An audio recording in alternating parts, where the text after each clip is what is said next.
Dadap tidam prabang maning ratri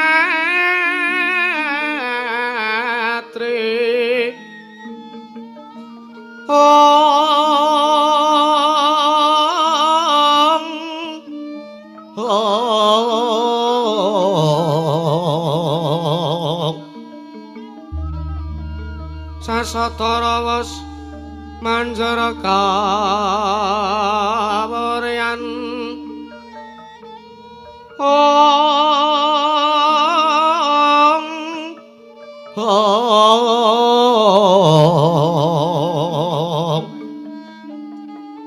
tanku jiwa memanise manggap srinarteng dalu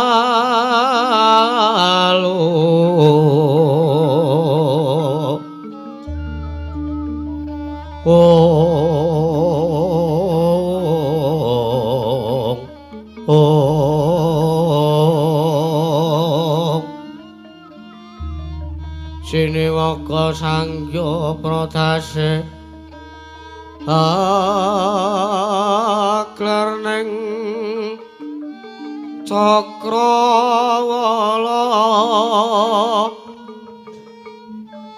winu latga langu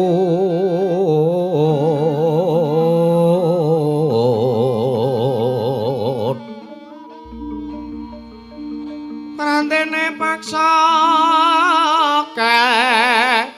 bagan saking kaing taranggana kang sumiwi warata tanpa sela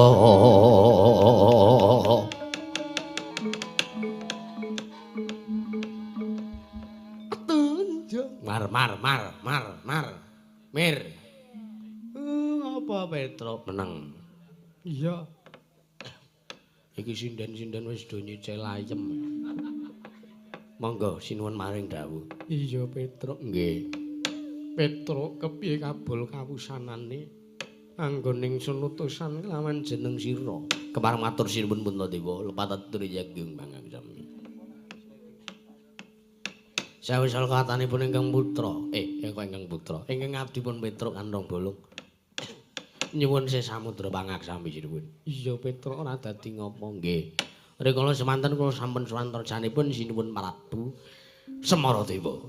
Iya Petruk nggih. Piyambakipun maring dawuh bilih Dewi Asmarawati saged kawengku garwa dening sinten nggih mawon wonten calon temanten kakung saged mbatang cangkrimanipun Dewi Asmarawati. Malang samangke kula pinanggih kalih Begawan Durna wonten mriku ugi nedya ngayonaken dumateng pun Dewi Asmarawati dumateng dados Pancakara. Ning alhamdulillahipun kula saged ngundurke Kurawa sinuwun. Nganti dadi geger ning Praja Sela bentar Petruk. Nggih. Koko Prabu wonten dawuh Yayi. Sampun cetha aturipun Petruk Kandhong Bolong bilih Dewi Asmarawati purun dipun wengku garwa dening sinten kemawon waton calon temanten kakung saged nambatang cangkrimanipun Dewi Asmarawati Koko Prabu. Iya.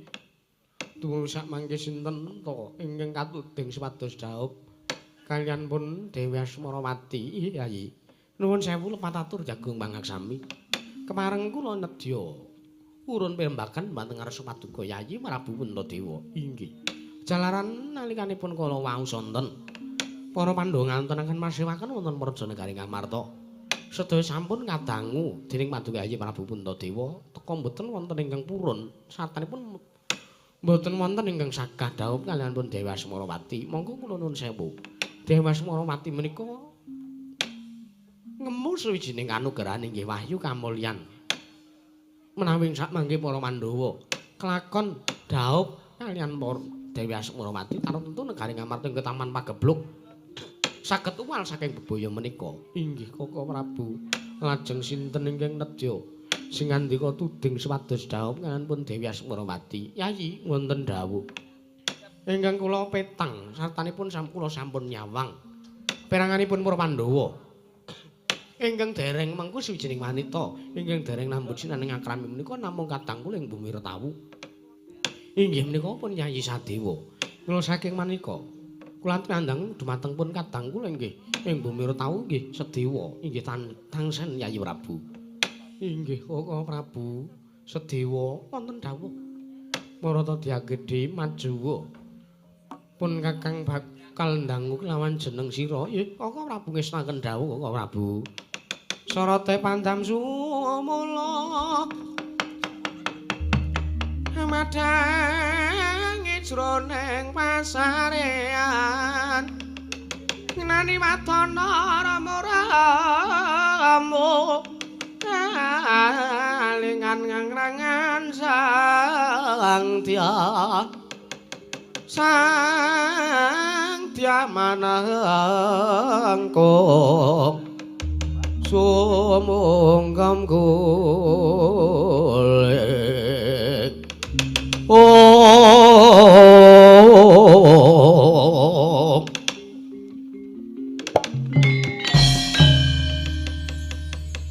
wonten dawuh pangandika paduka Kanjeng Koko Prabu Darmakusuma.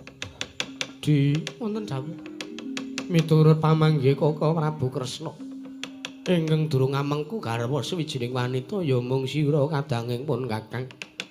Mula kang saka kuwi ndak jaluk kanthi banget Yadi Sedewa sagu dhaup kelawan Dewi Asmarawati ya Di Sadewa gonjang ganjing langit kelap-kelap katon. Lir kenjang alis risang maweh kandrung sabaran katul weger. Nuwun sewu Koko Prabu. Menawi kula kedah dhaup kaliyan Dewi Asmarawati kula mboten saged kena ngapa ora bisa. Nuwun sewu. Tresna menika jalaran saka kulina. Monggo nuwun sewu kula kulina saben ajeng kaliyan Dewi Asmarawati sepisan kemawon dereng. Sampun to. Aben ajeng pinanggih kaliyan Dewi Asmarawati kemawon sepisan kula dereng nate. Mila kula mboten gadhahi raos tresna kaliyan pun Dewi Asmarawati Koko Prabu. Ingkang mangkaten kula mboten sagah menawi kula kedah dhaup kaliyan pun Dewi Asmarawati. Di mengko yen to Syadi gelem dhaup karo Dewi Asmarawati negara Ngamarta bakal bisa tentrem. Sartane saking para kawula bakal bisa ngrasake ayem merga Dewi Asmarawati nggawa suwijining wahyu katentreman. Koko Prabu nuwun sewu. Menawi wetanganipun ingkang rayi ing bumi Rotawu.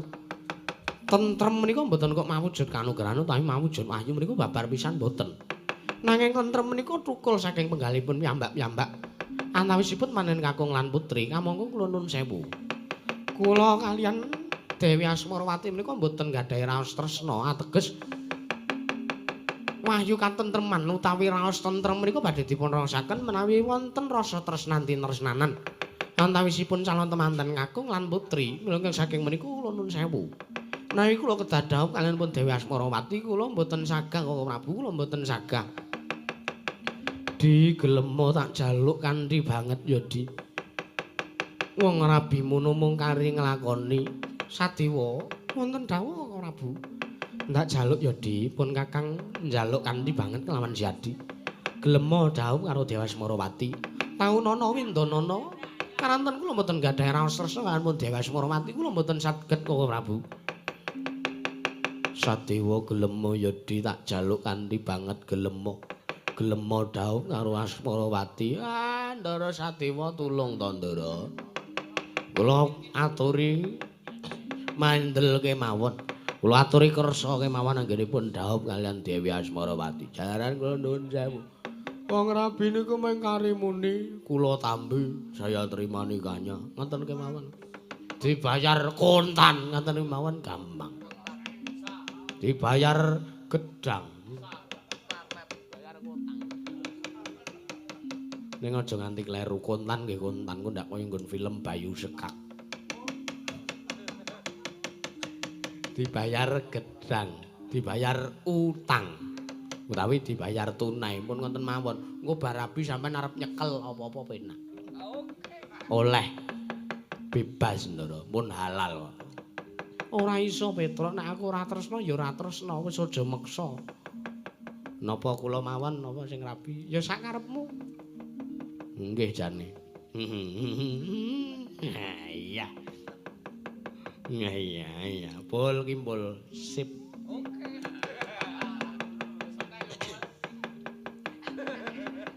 Sadewa gelemo kula mboten sagah kok Prabu. Sadewa, wonten dawuh Kakang Mas.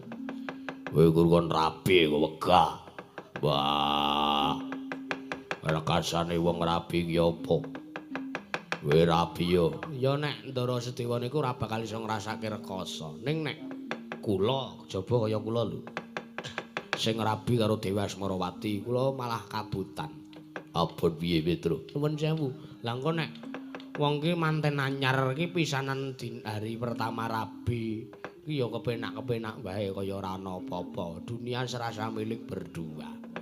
Ning nek ekonomine wong sekeng kaya kula niki, engko nek ngrasake gas entek, beras entek, pulsa listrik entek. Kek wancine tiba bareng lah rak ya kontring nek cara kula.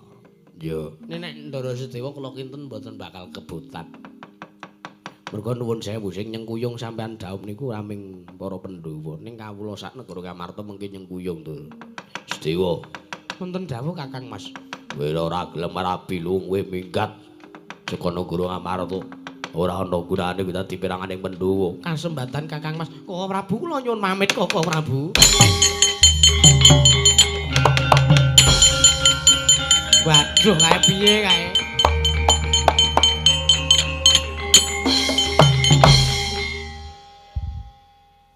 Nah, Sindoro Sedewa ora bali sake sampean lho. Apa aku? Ha sampean ki lho.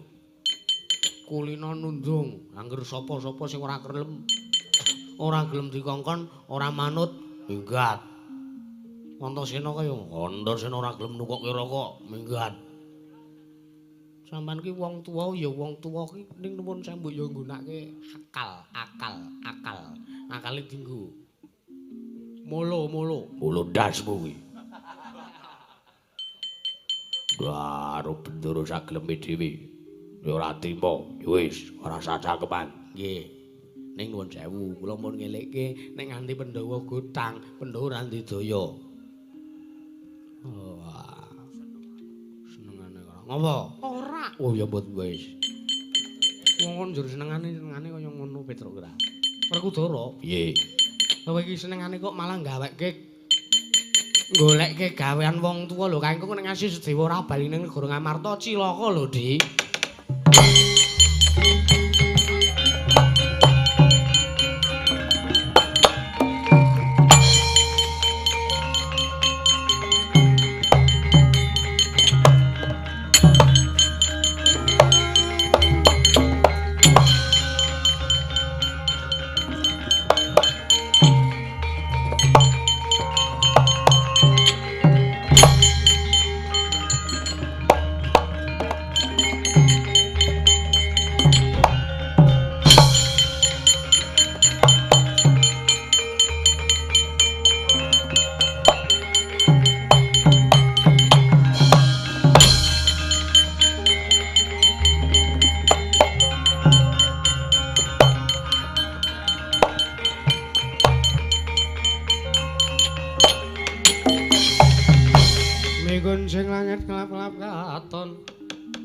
Genjang lesri sang mawe gandrung sabaran kadulmu kermo yak payeng saking jas balewur olah sithik ning marai lara atiku pangandikane Kakang Mas Werkudara ning ora dadi ngopo ndak petong kok pancen bener ngendikane Kakang Mas Werkudara aku dadi pirangane Pandhawa ki pancen ora ana gunane Pancen aku dadi pirangane Pandhawa ki ora ana gunane. Yen ngono aku tak minggat wae saka negara Ngamarta.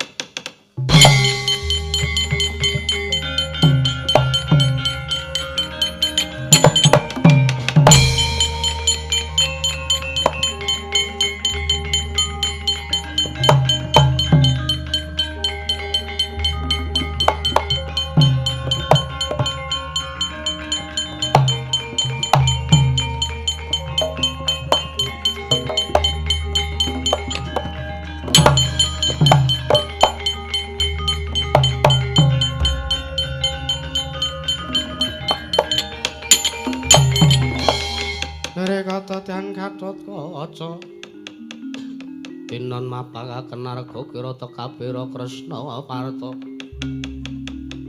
manahar saktinira Gatotkaca wonten dawuh kowe ngerti glebete pamanmu Sedewa ngertos nyang endi mriku kirangan kula dhewe ra ngerti ajeng teng pundi kae merga ditundung dening bapakmu lho, bapak kula sinten? Werkudara bapakmu ki sapa coba? Oh, Rama Kyai Jodipati. Iya. Perkawisipun merga dikon rabi ora gelem. Piye to iki? Bangeten aku kon rabi kok. Monggo rabi ki penak. Mong karimuni kula tampi terus numpaki. Kok wegah. Mbok kula mawon. Lah ya pancen sing arep takon rabi kowe. Alhamdulillah. Ning kowe ngerti apa ora? Napa? Syarate rabi karo Asmarawati. Napa syarate? Syarate kudu iso mbatang cangkrimane Asmarawati. Lah menika. Kula ki wong ora tau sekolah. Kon cangkriman ngoten niku ora mudeng. Lah iya. Mula ngene, pripun? Uyaken pamanmu Sedewa, kowe matur karo pamanmu. Nggih, pripun? Paman, kula sing purun rabi kali Asmarawati ning kula nyuwun paman Sedewa sing batang cangkrimane Asmarawati. Ning sing rabi kula nggih paman pun ya ngono. Oh, ngaten. Iya. Oh, nggih. Kula rabi tenan to. Mong samudana. Waduh. Kula ora sida rabi. Ora, wis sing rabi mengko pamanmu. Kowe matur ngono karo pamanmu, ora ya wis ngerti sing dadi aturmu. Oh nggih. Nyuwun pamit. Angkat. Nggih.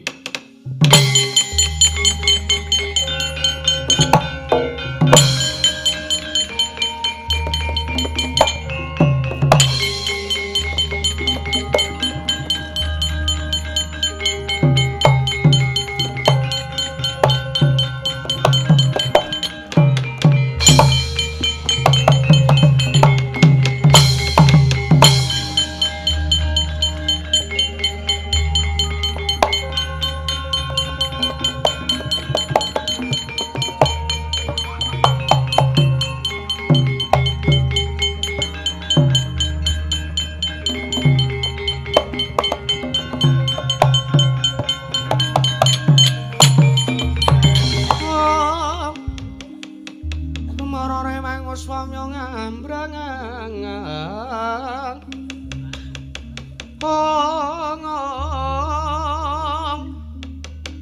kate karenaning kaswase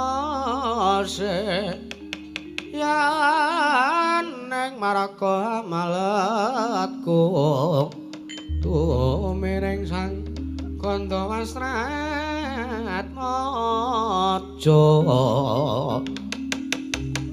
lang-lang lalu angolate surya mangrangsang wayah Paman Sediwa Gatotkaca ngendhek karo lakuku nggih Paman. Neneng apa Gatotkaca? Nuwun sewu. Sampeyan ajeng teng pundi? Lunga saka negara Ngamarta. Lho sababe? Aku ditundung dening bapakmu. Bar kawisipun mbok ngombe preh.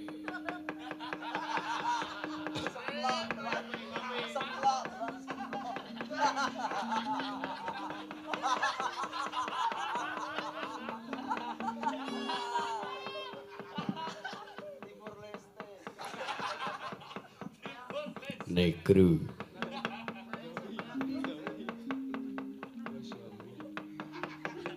Napa kendeng karo lakuku? Merga aku ora gelem rabi karo Asmarawati. Nuwun sewu, Bang. Sampeyan iku mung kantun rabi iku penak. Kom sampeyan mboten kersa. Merga aku ora duwe rasa tresna karo Asmarawati. Lah ngaten mawon. Piye? Kula niku rak wis suwe legan. Iya. Monggo nuwun sewu, kula niki lairan 95. Iku sapriki wong wedok saben bener-bener wong wedok kula ceraki dereng mboten enten sing gelem. Ayo ora mokal wong untumu kaya ngono. Niki napa? Iya. Iya ya diresiki. Satriya bagus kok untune ngono. Lah iki nek umpama piye? Asmarawati lak purun kula rabi, iya. Waton batang cangkrimanipun saged batang. Iya. Lah gandeng kula niki wong kuthung ing nalar sing ngrangkeng jamu barang. Nek sing batang cangkriman ini panjenengan, nek sing rabi kula ngaten pripun? Ya ngono apik-apik wae. Ah iki. Badhe ngaten nggo kula dereke.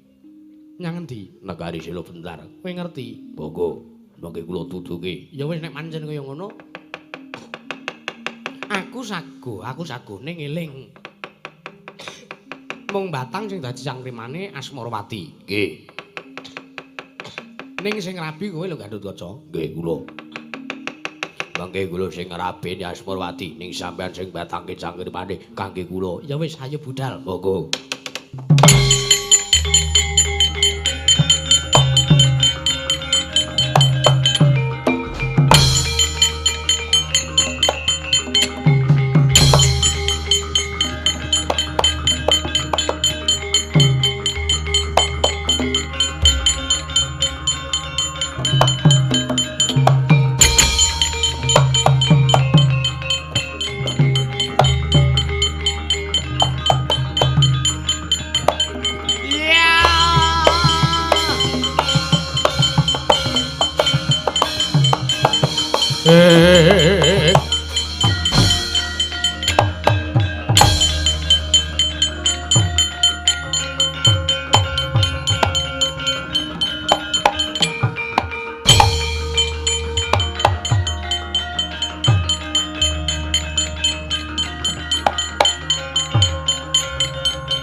Netrane ngokarapo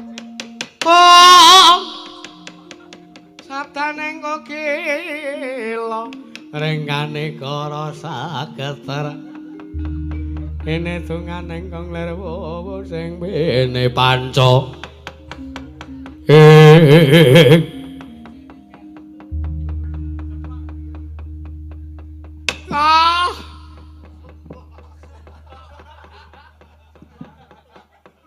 rupane Jan kaya uler jeruk.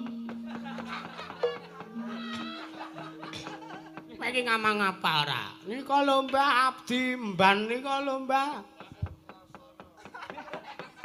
Menika sinten? Asmarawati, Asmarawati. Wow. Menika sinten? Aku Raden Lesmana Mandragumala. Mandragumara. Kowe Asmarawati kowe tau teka ning impenku mula aku tresna karo kowe Cahayu. Inggih, heeh. Ning kabar sing tak tampa lumantar Eyang Darna. Kowe gelem dirabi karo sapa wae. Waton kowe. Waton calon temanten kakung iso mbatang cangkrimanmu. Mara saiki kowe omong tak batange cangkrimanmu apa? Pak Boletus. Tanpa kebo sikile 100. Lek lu telek nang alu. Paling lak meng ngono kuwi. Ayo apa? Raden Lesmana.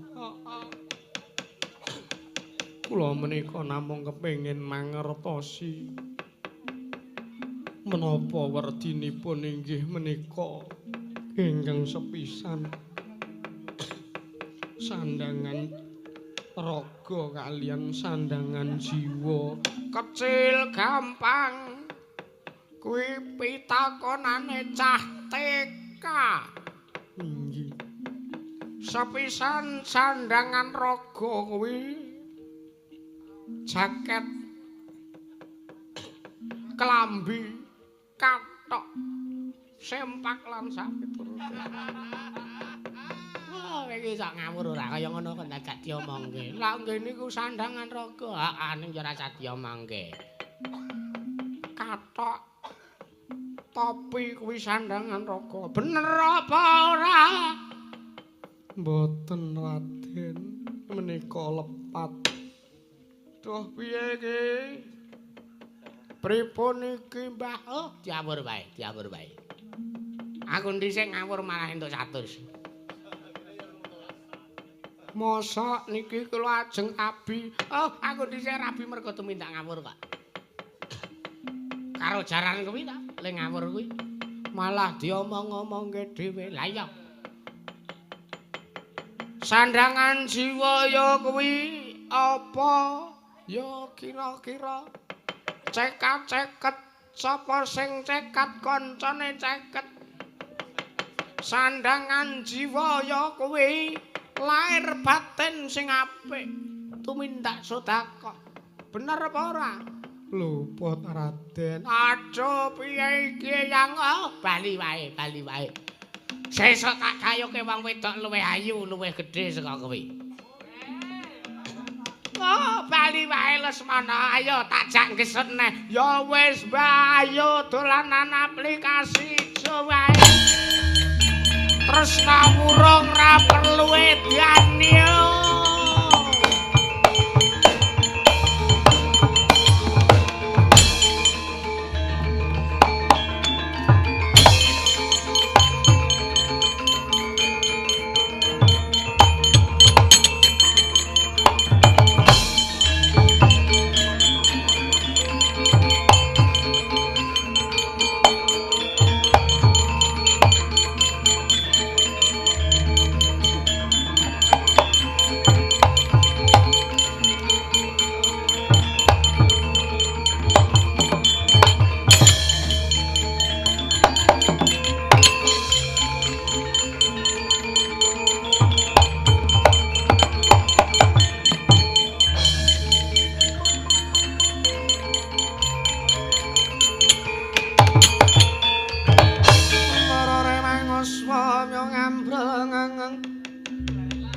Ati karonane kas wase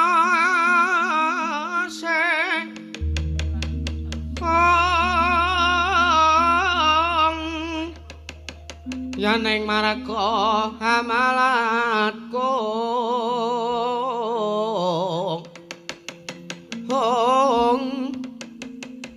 sang kanta mestret maca lang lang lalu hangu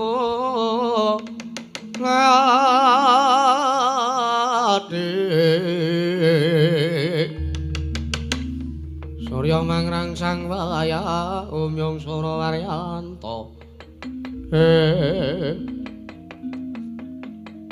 menika sinten apa kowe ngaran Dewi Asmarawati inggih Raden tepungake aku Raden Sediwa Raden Sadiwa iya aku krungu pawarta kalamun sira Asmarawati kersa diwengku dening sapa wae waton bisa mbatang yang dadi cangkrimanmu inggih la iki ngene aku mrene iki mung bakal mbatang laman apa kan dadi cangkrimanmu nanging aku arep omong sing rabi mengko dudu aku lajeng sinten ngene aku duwe anak jenenge Gatotkaca ya sing ana mburiku iki dheweke urung mengko sujining wanita upama mengko sing batang cangkriman aku terus sing rabi Gatotkaca ngono piye inggih mboten dados menapa kula kantun nderek waton panjenengan saged batang kang dados cangkriman kula iya mara diake cangkrimanmu apa inggih sandangan raga menika werdinipun menapa lajeng sandangan jiwa menika werdinipun menapa kowe arep kepengin ngerti sandangan raga lan sandangan jiwa kowe werdine apa inggih ya tak batang nanging yen kepener aja minger yen kepengko aja menggok inggih Raden ya siji sandangan raga kowe dudu kok brana picis dudu kok busana wastra brudru sinasutya kuwi babar pisan dudu sandanganing raga iku solah bawa tingkah laku tun tindak tanduk munamuni saben dina iku sandangan raga kabeh mau kinarya kena kinarya gesang ning alam donya kuwi sandangan raga bener apa ora aduh Raden sumeplong raos sing manah kula dene menapa ingkang kula kajengaken jumbuh kelawan mangandika paduka jagat dewa Bathara Gatotkaca wonten dawuh wis ana trontong-trontong saeng pepadang kowe mengku Asmarawati alhamdulillah matur sembah nuwun iya ingkang angka 2 ya kuwi sandanganing jiwa inggih sandanganing jiwa kuwi ateges cipta rasa karsa ambabar karya inggih ya cipta mono kang anenimbang samubarang rasa iku kang anenimbang samubarang budi kang ngremake samubarang karya ingkang nindakake samubarang yaiku nandhakake sandanganing jiwa bener apa kleru coba inggih leres ingkang saklajengipun katresnan menika wonten pirang pinten werni ana 2 ya kuwi katresnan mirunggan lan katresnan sejati katresnan mirunggan menika menapa katresnan mirunggan kuwi ya wong sing duweni rasa tresna nanging tresnane ora sejati tegese ora lahir batin mung milik karo apa sing diduweni umpama wong lenang kuwi tresna karo sing wedok milik karo bandaning sing wedok semono uga kosok balene sing wedok tresna karo sing lanang nanging sing wedok tresna karo sing lanang ya mung merga milik karo bandane sing lanang kuwi katresnan mirunggan teges ora lahir batin lajeng katresnan sejati menika menapa ora ana ingkang ngungkuli katresnaning ibu kelawan anak kuwi katresnan sejati dituku nganggo apa wae ora bakal iso dijoli nganggo apa wae ora bakal iso Asmarawati aduh Raden lho kok sik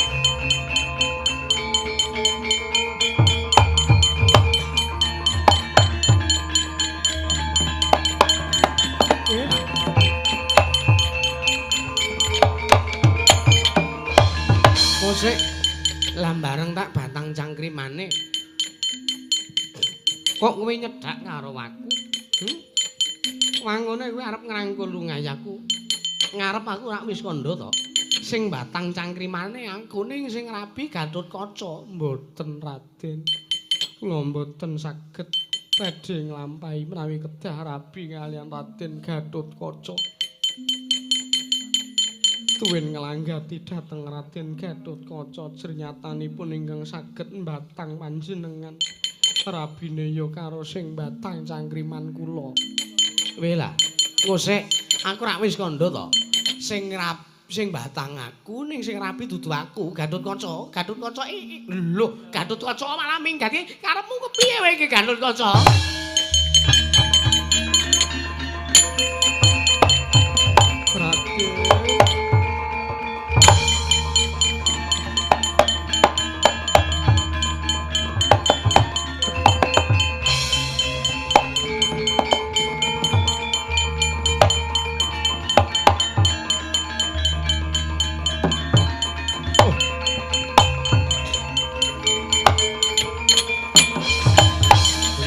Sing langit ngelap-ngelap katon lir gencang alis risang mawe gandrung pripun pawan iki kepiye to kepiye kados pundi wis tak bantang cangkrimane Asmarawati kok malah arep ngangkul aku arep seneng karo aku nggih kowe malah lunga iki karepmu piye ngapunten ingon-ingon kula tangi nek karo Asmarawati luwung kula lunga kowe mawon. Malah mengke mboten prayogi dadosanipun. Ora to sik kowe iki bocah kepiye? Kae lho wis tak batang cangkrimane. Pundi? Kae Asmarawati nguyak-uyak karo aku. Lah piye to cah iki? Mangsu iki.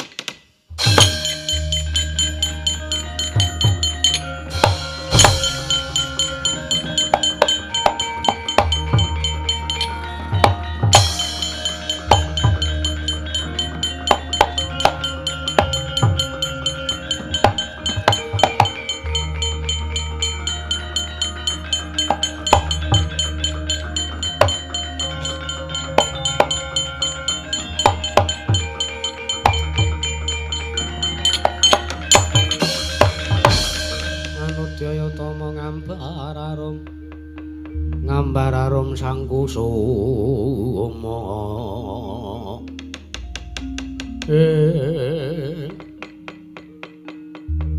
Raden Gatotkaca Semarawati nggih panjenengan mangertosi glibetipun Raden Setiwa ngerti wonten pundi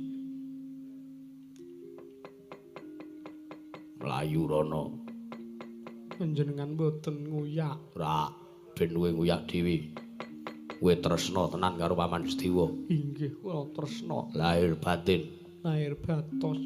Kaya apa lahir batinmu? Sebaya mukti, sebaya mati kaliyan Raden Setiwa. Diuyak, Paman Setiwa diuyak. Inggih, Raden.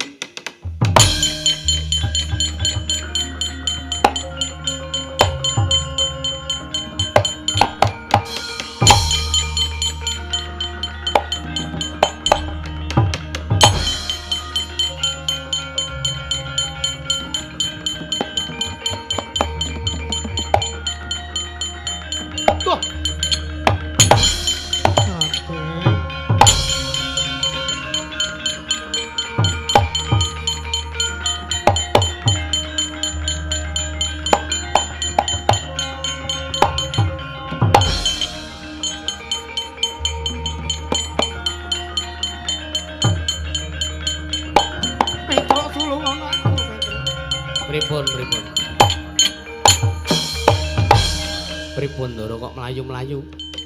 Tulungono aku, Petruk. Aku wegah rabi karo Asmarawati tulungan aku, Petruk. Mbon mung mandelik teng geger kula. Iya, Petruk.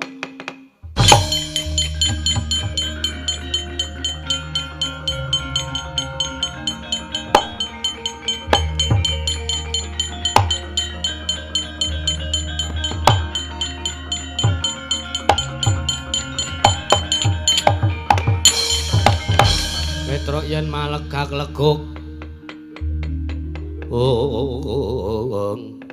Ki Lurah Petruk. Nggih Gusti Ayu. Pripun? Apa sampeyan ngerti Raden Sedewa? Mboten nonton niku. Apa ora liwat kene? Mboten. Samnek ngono sampeyan ora ngerti. Mboten ngerti. Mboten enten mriki Raden Sedewa. Ndoro Sedewa mboten mriki kok Gusti Ayu. Truk. Paketanmu kae. Apa iya? Heeh. Pira le? Mbuh 75. Bentuke kaya terong. Terong dibuntel wae wah. Terong siji kok 75 regane. Endi to? Ae lho, engko gek pakete bojoku. Empuh, bojomu kok tuku terong lewat online. Gek regane kok 75.000. Mangko mung siji. Mbok coba katruk kae bingung kurire kae. Sapa kurire? Aji. Kon bayar aji sih. Ora iso kae. Ha kae mencak-mencak ge lho. Wah jan bojoku tuku paket kok neko-neko werna. Raden sih lha Petruk ki edan kok ora.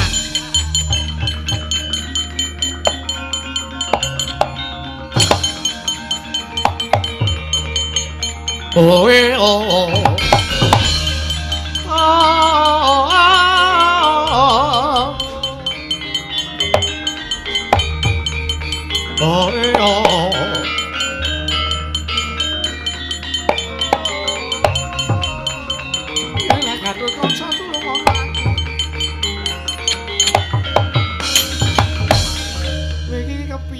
Gatotkaca iki piye kae Surawati uyak-uyak karo aku. Kae iki piye to Jan? Nuwun sewu. Sampeyan megah-megah tenan kali Asmarawati. Aku megah tenan. Aku megah tenan Gatotkaca, aku njaluk tulung. Mangsare teng Kanjeng Glung kula Paman.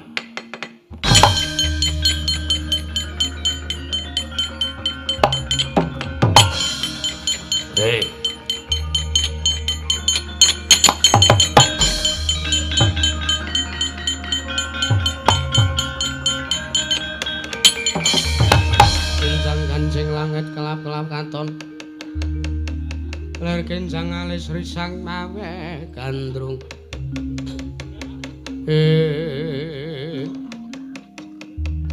Raden Gatotkaca Asmarawati ora usah kowe nguyak-uyak karo Paman Sedewa ora tresna karo kowe sing tresna karo kowe lahir batin mung Gatotkaca nanging kula mboten saged nglampahi tresna kaliyan panjenengan. Kowe ora gelem manut. Mboten.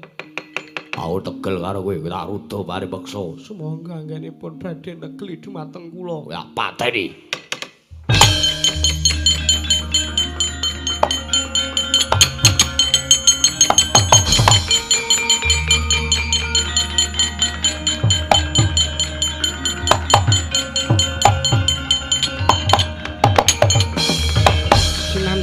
Sang Gatotkaca niku semanten sigra den lebetaken wonten ing Kanjeng Gelung. Sang Raden Sadewa ingkang wis rumiyin kalebetaken wonten ing Kanjeng Gelung krana melajar tebih tumuli karaos saya. Mila ketingal sare kepati madane Kanjeng Gelung. Nah Gus manten Dewi Asmarawati mulat Sang Raden Sadewa sare madane Kanjeng Gelungipun Sang Raden Gatotkaca sigra anututi sare. Keparengipun Jawata kekalih nglilir saking anggenipun sare wis kepareng dadi jodho dhaope renteng-renteng runtungan mandhap saking Kanjeng Gelung ing Sang Tetuka.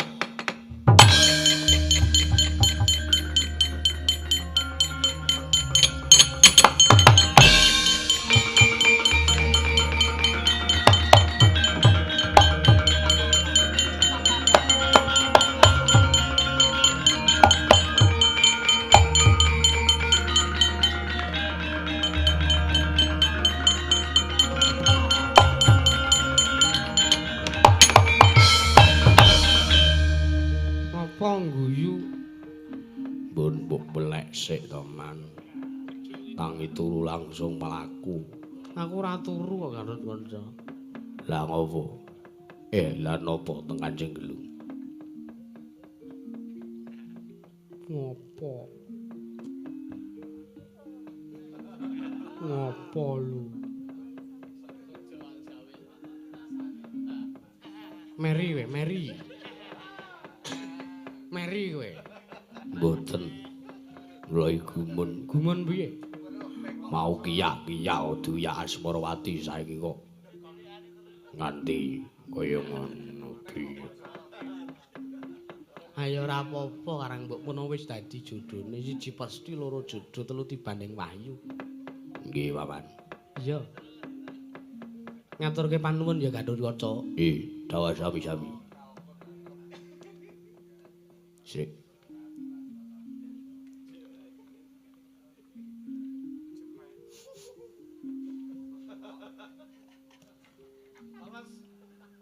Man, Piye? rambut kula kok pliket. Lho lambo. Niku kok mili niki napa? Embuh. Amis niku napa, Man? Embuh aku dengar. Kaya ora diresiki iki. Lali aku. Ngono nek ngetel sirahe piye.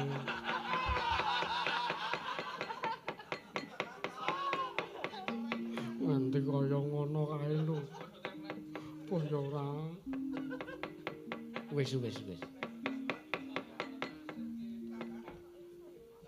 Kula nek ora ndang sampunan malah kruyuk semut sirah kula. Ya wis gek kono Dresi. Nggih, Man.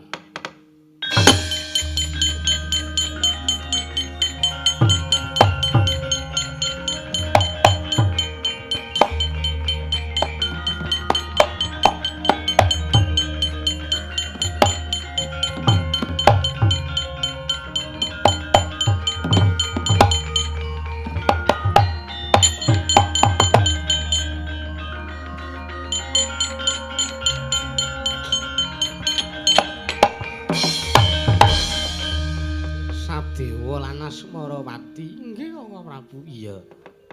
Wis nglakon renteng-renteng reruntungan. Nggih.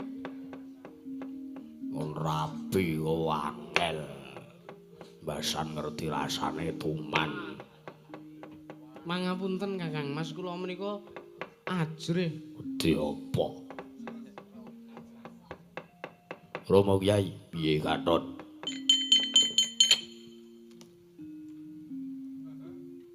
Rambut kula kaya iki. Kuwi kene kirangan mili kok. Pliket sirah kula. Pliket ra apa-apa anggere ratoke pithek. Nggih. Werkudara ki senane kaya ngono ora. Ya langgeng selawasing urip Sedewa lan Asmarawati tekan kaken-kaken inen-inen tekan puputing jaman Sedewa lan Asmarawati. Ya ta laruta sakaing kutha Sakurukula. Ya namo tosa sang Sri. Lah Yatinah turu. Kok keparat. Lah kok wis dadi renteng-renteng runtungan karo Raden Sewa. Saut kowe ya. Ayo. Aja kok ora guru kados pundi. Lah Gatotkaca kae kepiye? Kula tak nulungane.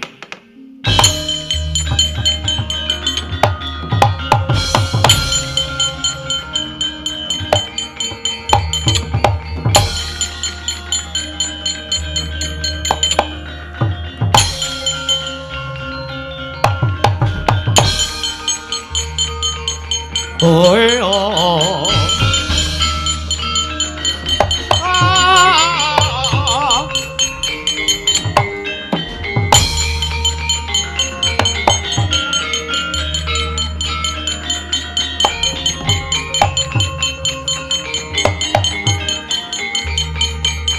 Oi oh.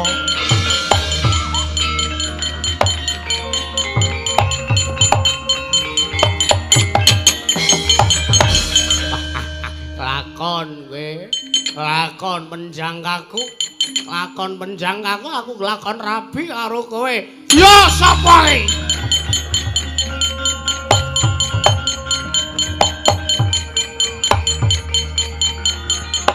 Wah!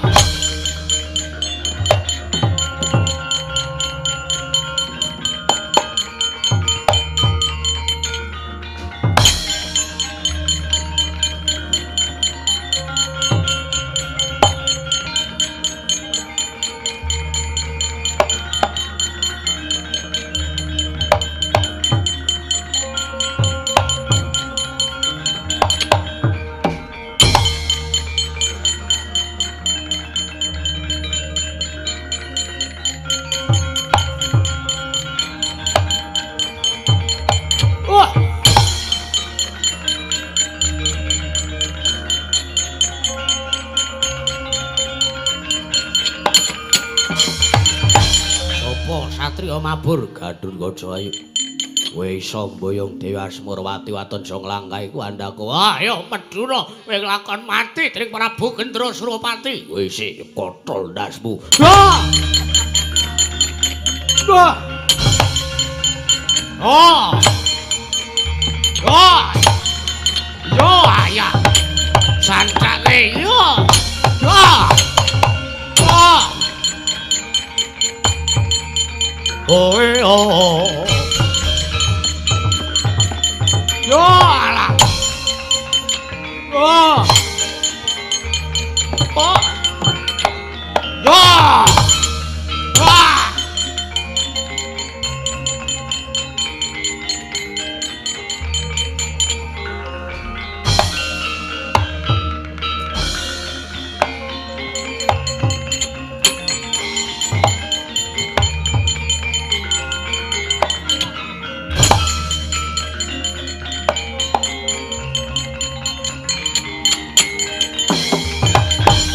Madangi jagat tumunga paning sabocah ing wukir marep babang sumirat keneng soroting surya mega lan gunung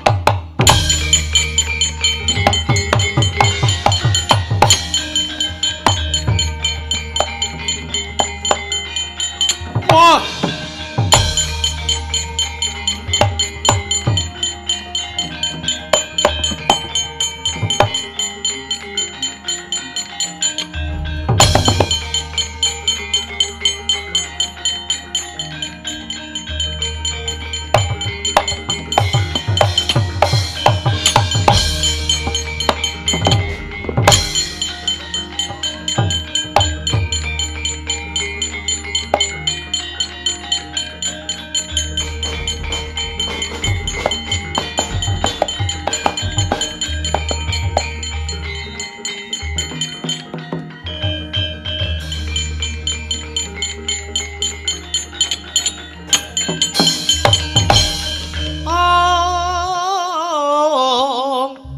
Jenang Silawater kalen sesondheran apuran ta wonten lepat kawula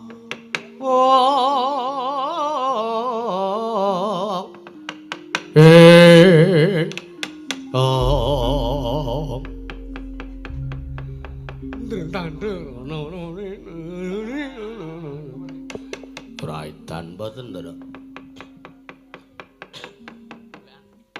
sedaya pun manipura sedaya pun mangke kesaenan ya ampun lali golekane mugi-mugi temanten kakung lan putri sageta dados keluarga ingkang langgeng slawasing gesang ngantos puputing jaman ndara ya sakinah mawaddah warahmah kaparingan golek menjen ingkang bisa tata jalma ndara ya Sembarangge cekal semanten atur kula ngaturaken panggeng tanpa pindhan ndara ya Semar ampun lali golekane